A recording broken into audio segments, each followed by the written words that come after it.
locus of the middle points of the system of parallel chords.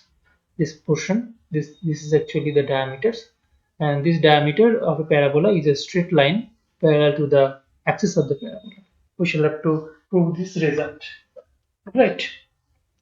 Now, how to prove this result? We consider a system of parallel chords, and over here, if we consider y squared is equal to 4x, this kind of equation of the parabola, and if suppose y is equal to mx plus c, if this is the system of parallel chords, that means for different values of this parameter c, we shall get different parallel straight lines. So m should be constant. And you see, we know that the middle point, if suppose x1 and y1 is the middle point of this kind of diameters, we are interested in the locus of this kind of point b. Okay. And we know that the diameter with respect to the middle point can be written in this form: t is equal to s1. This is the expression of t, and this is the expression of s1. S1 means the expression of capital S. Over here, the equation is y square is equal to 4x. Therefore, what would be s1? This s should be is equal to y square minus 4x. Okay. S should be is equal to y square minus 4ax. So if we put x is equal to x1 and y is equal to y1, then we will get the expression of s1. Got it? So so we shall have this type of expression from the expression t is equal to s1. S1 is equal to this kind of expression, t is equal to s1. What is s1? S1 means this kind of expression y1 square minus 4a into x1. Got it? And what is t? In that case, you see y1 square, from the expression of s1, the equation of this expression is y square. So y square should be replaced by y into y1 minus 4ax. 4ax will be replaced by 2a into x plus x1. X plus x1. All right. So from both sides, this term twice ax1, this term will get cancelled with 1 twice ax1. So remaining twice ax1 will be there on the right hand side. Got it? And on the left hand side, we will have simply twice ax. That's why we have twice ax. And y1 is this, and y1 square is this expression. So this would be the equation of the chord with respect to middle point. So as because these chords are always parallel to the lines y is equal to mx plus c1, mx plus c, therefore their gradient must be is equal to m. So if we compute their gradient, then the gradient of this kind of straight line, if you compute the gradient would be y1 divided by twice a, if you compute the gradient of this kind of straight line. And that gradient should be is equal to our gradient of this kind of chords, parallel chords, that is actually m. And from this relation, we get the result that y1 is equal to twice am. And that means the locus of the middle point, that is actually the diameter, locus of the middle point x1 y1, this is equal to y is equal to twice a divided by m. And this question generally has been selected many times. Generally this question has about 3 marks, 2 to 3 marks. Mainly short question short kind of question is comes from this portion. And the remaining portion, I am not going to discuss the detailed direction of the remaining portions. Just 4 properties related to the diameters of parabola, diameters of ellipse and the diameters of hyperbola. I told you a little bit about these results in the last section, in the last lecture, and today I'm just going to prove four properties of these diameters and conjugate diameters of ellipse and hyperbola. Hmm. So over here, the first property says that if we have this kind of ellipse, and if suppose this ellipse has this kind of hmm, circle, okay, and if P is a point, you see over here, this is a circle with diameter as the equal to the same major axis. And suppose if we consider a straight line through this point P, and perpendicular to this diameter of the major axis. In that case, this point of intersection can be this point of intersection can be written as equal to the point Q. Okay, and now if one straight line is drawn joining the center of the circle and this kind of straight line and the point Q, then this angle, hmm, this angle, this angle, okay, this angle is called the eccentric angle of the given ellipse. And this kind of eccentric angles, with respect to this kind of eccentric angles, this point P can be written in this way. P has the coordinates A cos theta, B sin theta. You see, P is not a point on the circle. In fact, P is a point on this ellipse. These are the results in your class 11 and 12 level geometry. So I am not going to show you the detailed results over here. Just I am recapitulating all these results. So in this fashion, we can ultimately find out the this kind of coordinates of the point P lying on an ellipse. And this angle theta is called the eccentric angle of the ellipse. Now over here, it can be proved that if theta is the eccentric angle of the point P, and if phi is the eccentric angle of this point D, where CP and CD, these two are conjugate diameters, then one can prove that this phi is equal to theta plus pi by 2. Okay, the difference between these two angles, these two eccentric angles, should be is equal to theta plus pi by 2. Remember, be very careful about it. You see, the position of the point Q is would be situated over here. This would be the position of the point Q.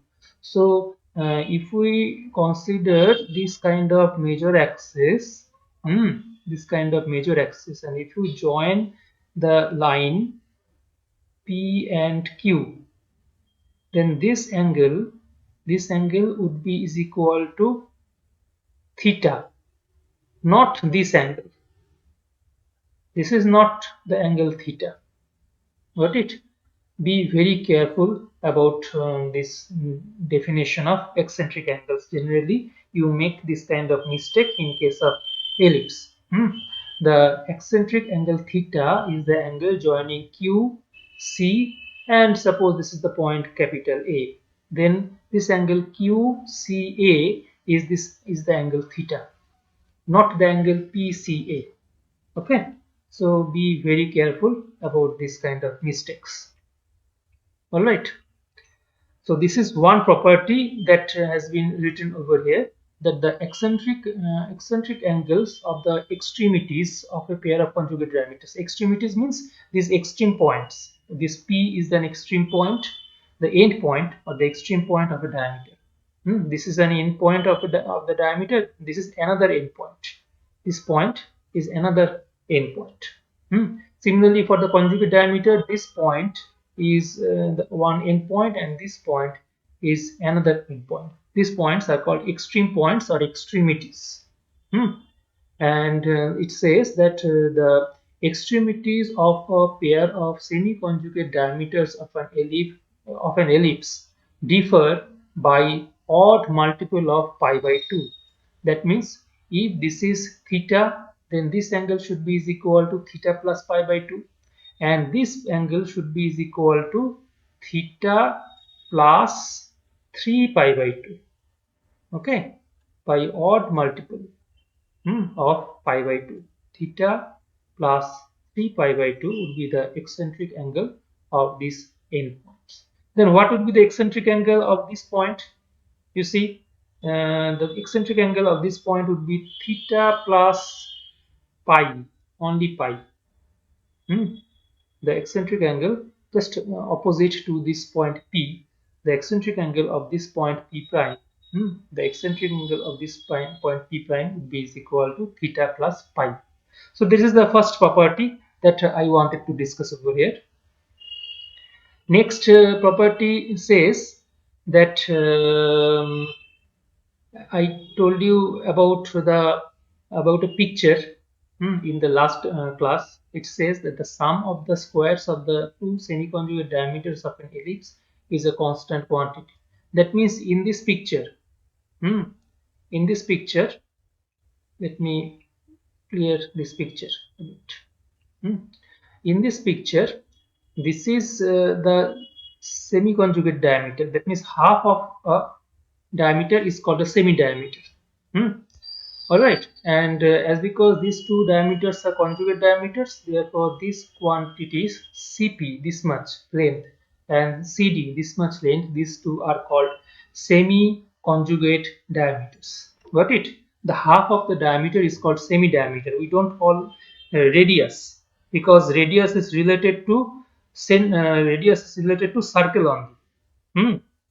But over here, this is very similar to the concept of radius. All right. The second property says that this distance Cp and this distance Cd. The second property says that the sum of the squares of these two distances. That means Cp square and Cd square. If you add these two quantities, then Cp square plus Cd square. Cp square plus Cd square is a constant quantity. This is an easy proof. You can go through this proof. Although I think this kind of questions would not be selected, but we require the idea, because I did not go through the first chapter, that is actually the reflection principles, and in that reflection principles for a conic, we shall have to use all these results. Okay, so Cp square plus Cd square is equal to a square plus b square. Just because of that reflection principle, I am going to discuss these results. I am not going to prove these results. So one result is that Cp square plus Cd square is equal to a square plus b square, and a and b are fixed quantities for a given ellipse. Therefore, we can say that Cp square plus Cd square, that is actually a square plus b square. This expression, this right hand side expression, is a constant expression for a given ellipse. The next property says that the tangents at the extremities of the pair of conjugate diameters of an ellipse form a parallelogram of the constant area. Over here, I discussed this kind of figure in the last lecture. If you recall that picture. At the extreme points of the diameters, if we draw these four tangent lines, then we can show that all these four tangent lines would ultimately form a parallelogram. This much I told you in the last lecture, but in this proof it says that the area of the parallelogram, what is the parallelogram? G H, E, and A. Hmm. This is an ellipse with center C. All right. So over here it says that the parallelogram GHEF, this parallelogram, the area of this parallelogram will be constant. And what is the total area? The total area is equal to the constant value is equal to 4AB. We can prove that the area of this parallelogram is equal to 4AB. Okay. And the last result, and this result would also be useful whenever we shall discuss about the reflection principles of conic. The first part that I skipped, I shall discuss them at the end of your geometry. Hmm? And this portion says that if CP and CD are two conjugate diameters, then PS and PS prime is equal to CD square. Let me draw a picture for you on this result. CP square plus CD square is equal to PS into PS prime is equal to CD square. Let me draw a picture for you over here. Yes, hopefully this much area would be sufficient for drawing a picture like this. And let me draw the picture of an ellipse. Suppose this is an ellipse. And say let us draw up two lines. Suppose this is one diameter, and suppose this is another conjugate diameter. Not any arbitrary diameters, two conjugate diameters. Okay, and suppose this is the point P, this is the point D, this is the point P prime.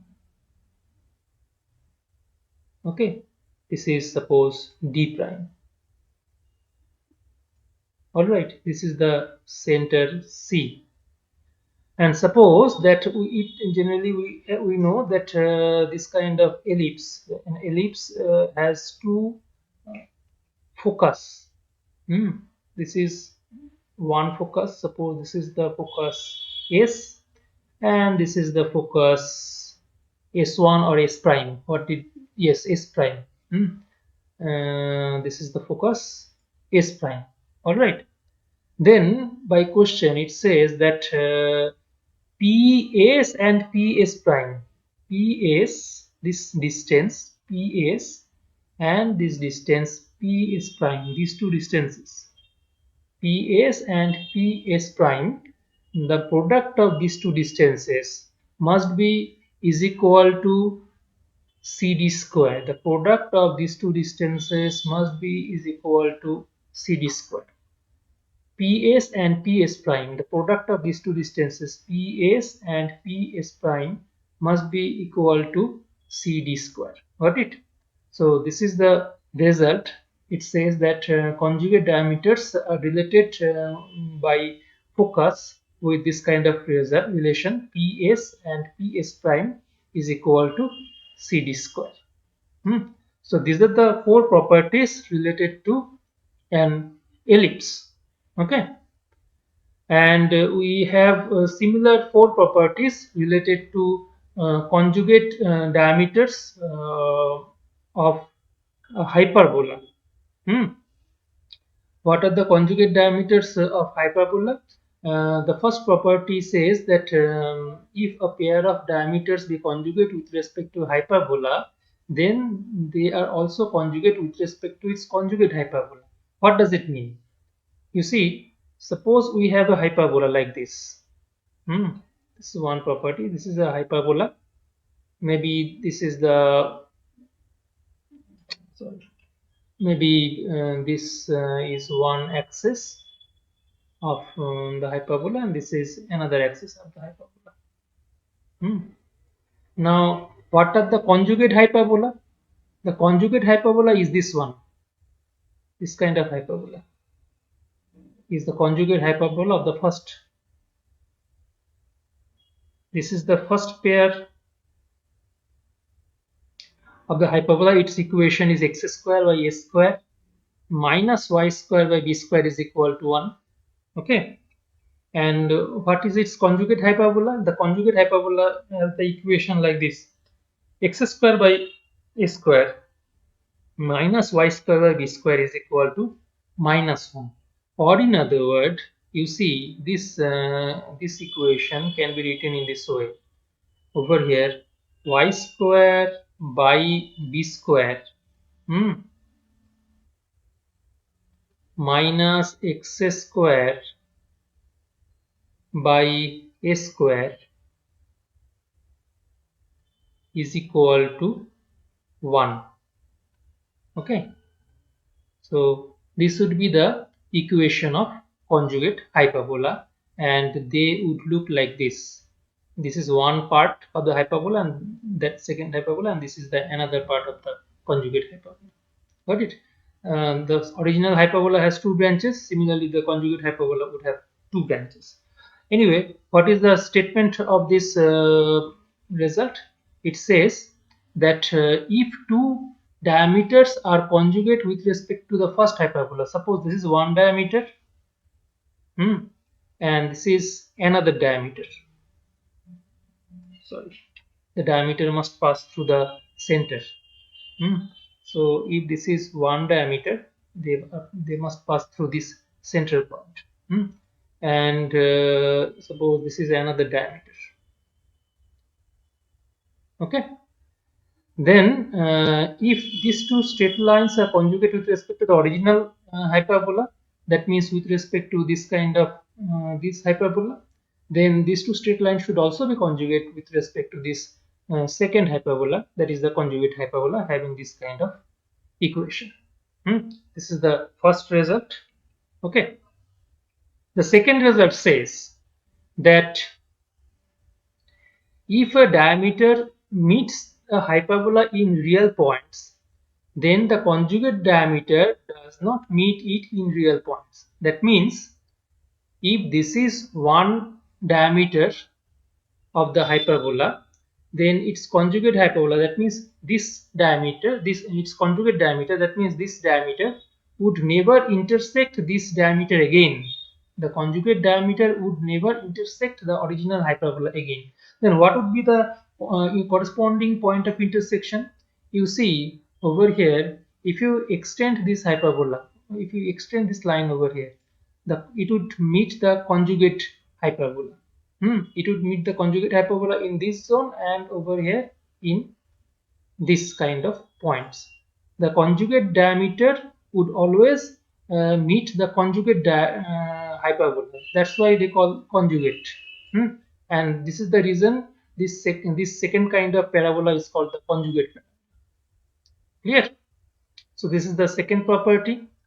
And what is the third property? Third and fourth properties of the this is the actually the picture that I drawn in the previous page. And what is the third property? Over here, in place of ellipse, we had this kind of third property that Cp square plus Cd square is equal to a square plus b square. But in case of hyperbola, we have this type of result: Cp square minus Cd square is equal to a square minus b square. All right, this is one property. And the fourth property, again over here, it says that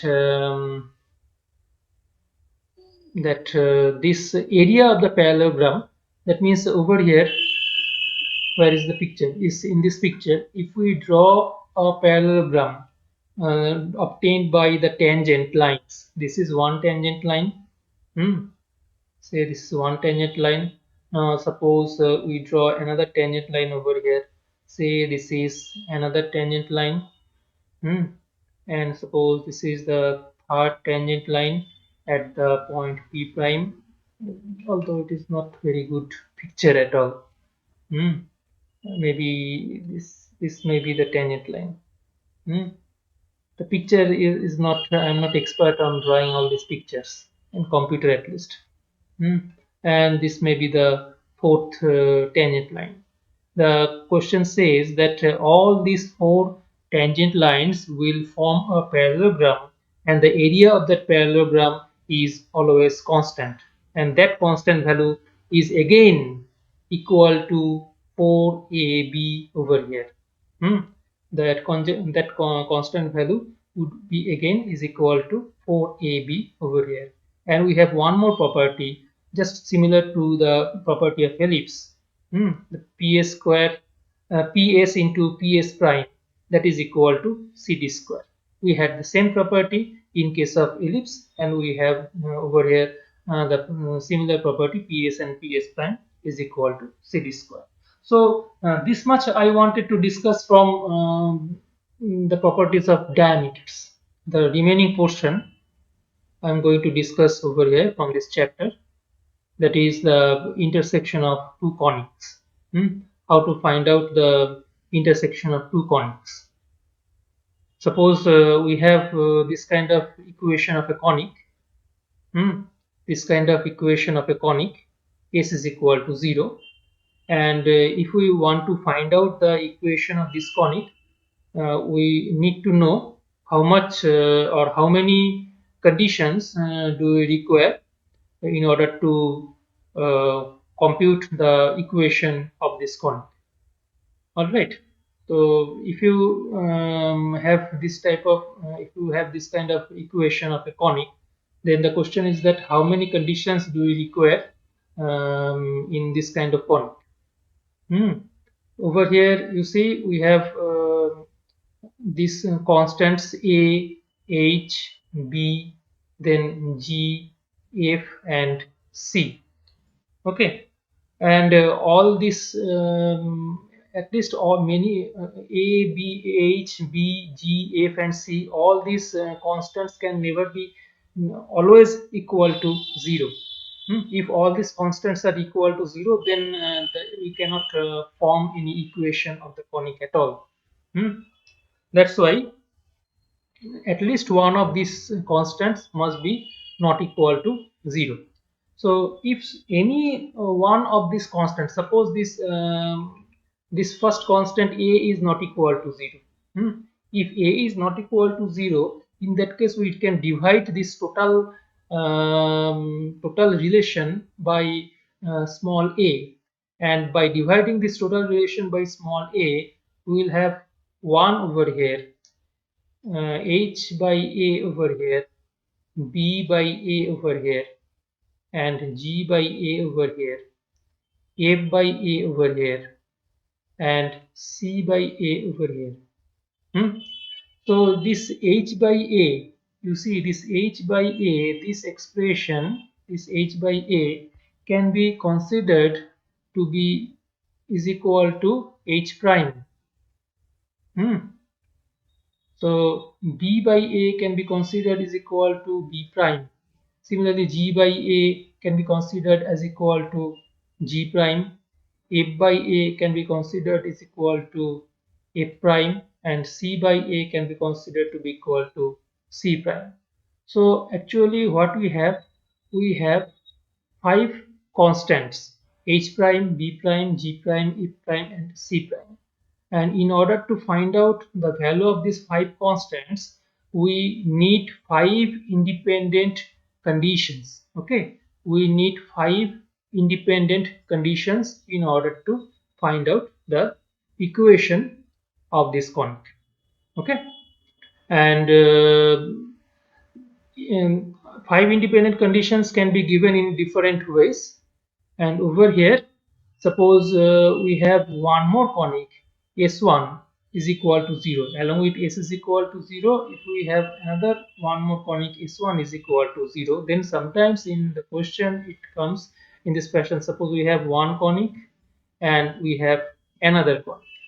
Now we need to find out the equation of third conic passing through the points of this conic. Maybe we need to draw a circle passing through this kind of point of intersection, though it is not a very good circle at all.